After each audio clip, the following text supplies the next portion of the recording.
BeautyandtheStamper.blogspot.com. Hi beauties, today I want to show you how I did these flowers and colored them in. And so let's go ahead and get started. I've got 3 re-inkers. I've got Pacific Point, Crisp Cantaloupe, and Wisteria Wonder. I'm going to use those. Then I've got a sheet of Whisper White, and I have used the flower here from Secret Garden.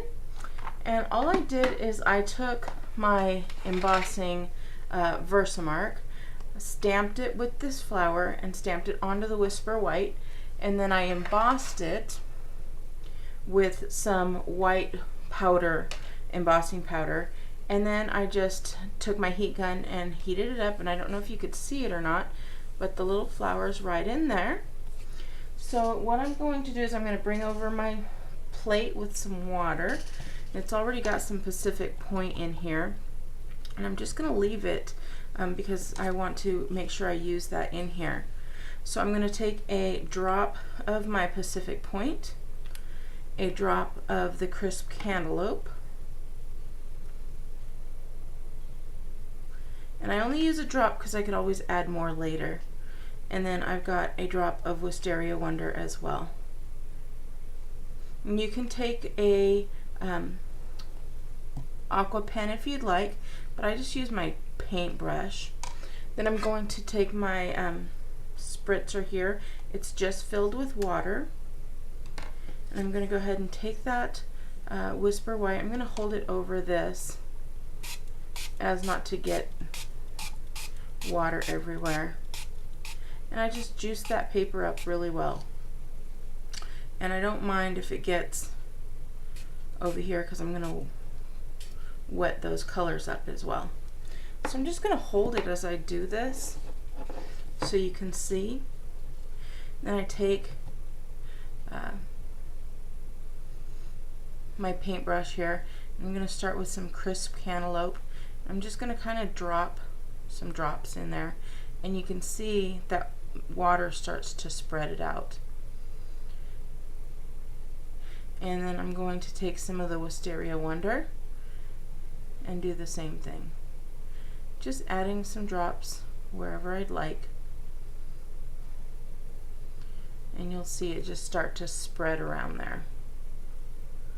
And don't worry about colors overlapping. Okay, then the next one I'm going to do is the Pacific Point. I'm going to get that one good and watered up because I want a lot of that to be showing through.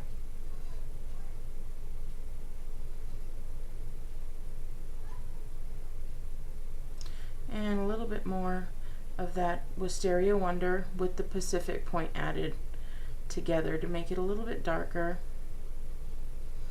And don't be afraid of getting this too wet.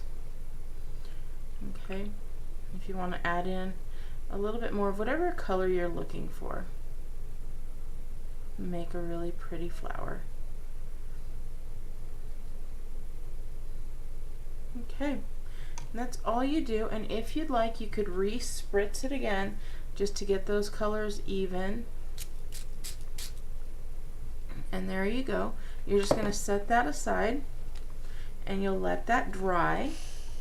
And then I've gone ahead and let mine dry, and I'll show you the original again. So these are dry, have been dried, and I'm going to get the framelits from the Secret Garden with this flower, and I just ran it through the Big Shot and cut all the flowers out. So then I took them, I put some of them down with the 2-way glue pen, and then some of them I put with the Stampin' Dimensionals, and I just stuck them you know, in a nice little pattern, and that's how I came up with those flowers. So they are dry. They do have a little bit of wrinkle to them, which gives them a very natural look. Alright beauties, I hope you like that technique, and I hope you try it as well. Thanks, and have a great day. Bye! For more tips and techniques, visit BeautyandtheStamper.blogspot.com.